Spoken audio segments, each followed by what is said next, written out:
سيناريوهات فوز الاهلي والزمالك بلقب بطولة الدوري. علل. طبعا مبدئيا مش محتاج اقول لك ان الخبر اللي فوق ده اللي مكتوب انا اللي كاتبه في الجورنان، فاعمل لايك وفولو لانك مش بتتابع اي حد. مبدئيا وبسم الله، اي حد هيقع في اي ماتش من الماتشات الجايه بتاعته اللي هم الماتشين لكل فريق ده بره سباق الدوري على طول، ده مش هيحصل على لقب بطوله الدوري. نبدا اول حاجه بالزمالك. الزمالك يعمل ايه عشان يفوز ببطوله الدوري؟ يكسب الماتشين الجايين وما يبصش لاي حاجه تانية. تكسب الماتشين تاخد الدوري ومالكش دعوه باي حاجه تانية، ودي اسهل معادله في الدوري كله. على الجانب التاني الاقرب شويه اللي هو نادي بيراميدز، هيعمل ايه؟ لازم وحتما ولا بد ان هو يكسب الماتشين الجايين والزمالك يتعادل على الاقل في ماتش واحد بس من الماتشين، يبقى بيراميدز البطل الدوري رسميا.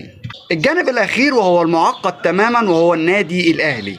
الاهلي لازما يكسب ولازما ينتظر سقوط الاخرين، ده حتما ولا بد.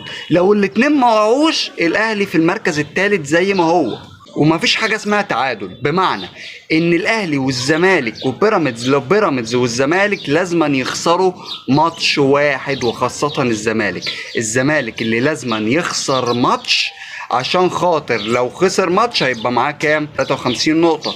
طيب لو الاهلي كسب ماتشين بتوعه معاه 47، الاهلي معاه 53 نقطة. يبقى في الحالتين الزمالك والاهلي 53 و53، يبقى الاهلي يصعد على الزمالك بفرق المواجهات المباشرة اللي الاهلي متفوق فيها. طب بالنسبة لبيراميدز، بيراميدز ما ينفعش يكسب في اي ماتش من الماتشين بتوعه، لازم لا يسقط واحد بالتعادل واحد بالهزيمة، لما الاتنين بالخسارة، عشان الاهلي يتوج باللقب الدوري رسميا.